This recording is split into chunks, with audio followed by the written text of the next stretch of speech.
ces paroles qui ont eu un écho retentissant dans vos esprits. Gloire à Dieu, bonjour tous les participants. Je salue nos mamans, nos papas et toute la jeunesse. Donc, on doit parler sur la valeur africaine.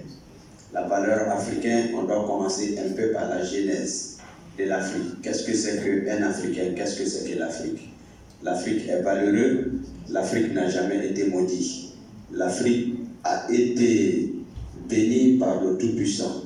Et Dieu nous parle de ça dans le Coran, dans Surat al-Hujurat.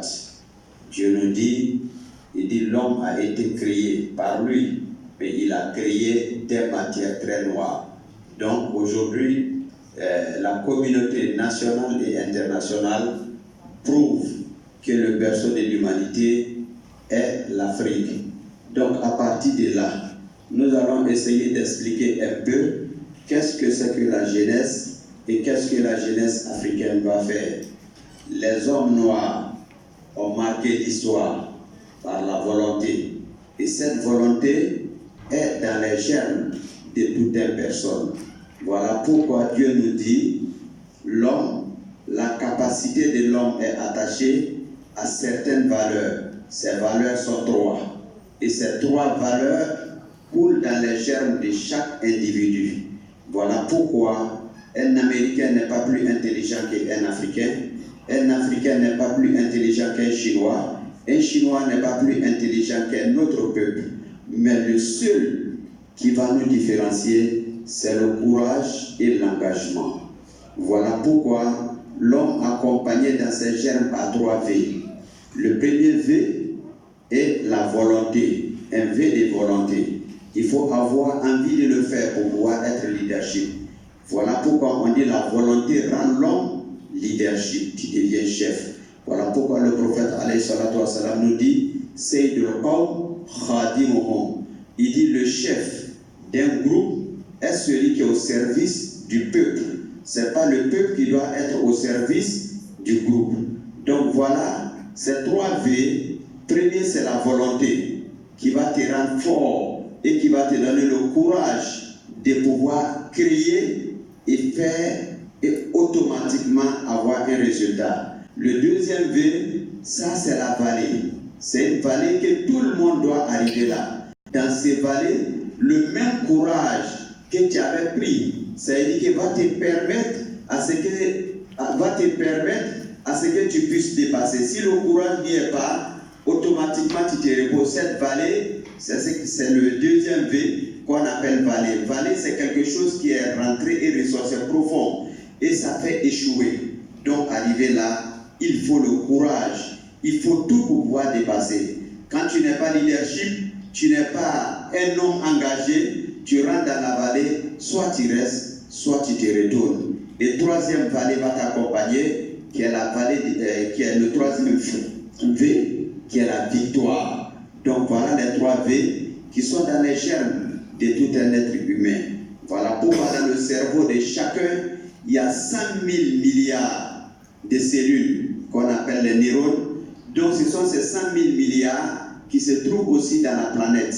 C'est-à-dire que tout l'univers a 100 000 milliards d'étoiles. Et Dieu a transformé tout pour mettre dans la tête de l'homme. C'est-à-dire que l'univers entier se trouve en nous. Et ce n'est pas dans tous nos corps, mais seulement dans nos cerveaux. Et quand on va regarder dans l'intestin, ce qui se trouve dans notre ventre est plus encore grandiose, plus que ce qui est dans le cerveau. Donc, cette intelligence, c'est à toi-même. Cette force, c'est à nous-mêmes, la jeunesse, de pouvoir réveiller cela. Tout le monde va être plus nombreux, les gens vont être plus nombreuses, il va avoir, c'est-à-dire que moins d'argent ou bien moins de choses. Non. Une fois que tu essayes de te mettre en pratique, c'est-à-dire que sur tes membres, par exemple, il y a des gens qui sont des milliardaires aujourd'hui par leur bouche. Les artistes, les quoi, c'est-à-dire dans leur bouche seulement, par la bouche, ils sont milliardaires. Et Dieu a donné des milliards à d'autres par leurs bras seulement parce que c'est des boxeurs, c'est des choses. Dieu a donné des milliards à d'autres parce que c'est des athlètes, ils peuvent courir, ils peuvent choses.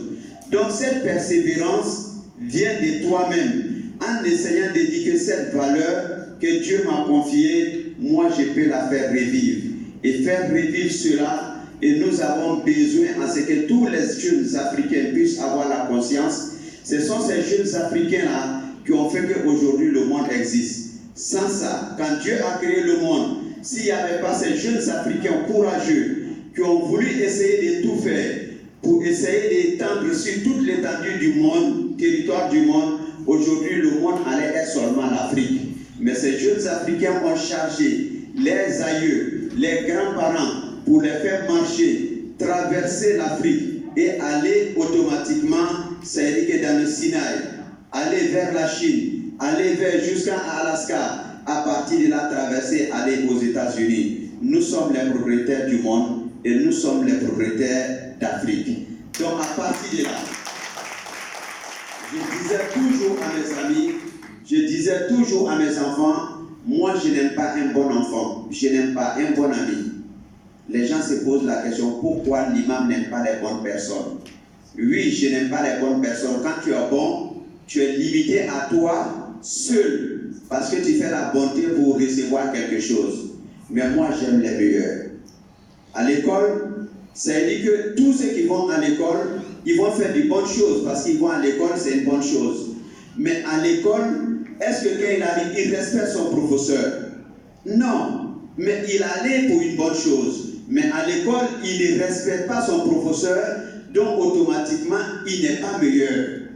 Donc, à l'examen, une fois que c'est fini, ce sont les excellences qu'on prime. Lui là, parmi tous ces élèves qui sont en classe, il y a 54 élèves et il est premier. Donc, il est excellent. Donc, Imam Cissé aime les amis excellents. Il aime les enfants excellents. Il n'aime pas les bons enfants. Donc, j'encourage la jeunesse africaine. J'encourage le peuple africain de continuer ce que les aïeux avaient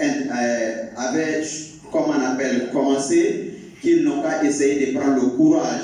C'est le courage qui fait la vie. Et qu'on demande la paix et que tous les Africains n'ont qu'à s'attacher pour cette paix que nos aïeux nous ont confiée. Que Dieu bénisse la Côte d'Ivoire, que Dieu bénisse l'Afrique et que Dieu bénisse l'Afrique et que Amen. Bonjour Monsieur l'imam. Bonjour, moi c'est Imam Saïd Cissé, président de l'ONG La Paix Internationale. Je suis là aujourd'hui par rapport à la cérémonie internationale de la jeunesse. Donc, vraiment, on a trouvé que c'était bon parce que les jeunes sont aujourd'hui engagés pour pouvoir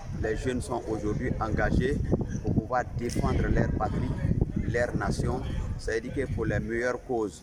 Donc aujourd'hui, nous sommes en train de voir la jeunesse qui est galvanisée vraiment pour le retour de l'Afrique aux Africains. Donc nous les félicitons et nous les encourageons, nous les accompagnons partout où ils sont et je pense que Dieu au contrôle. Merci.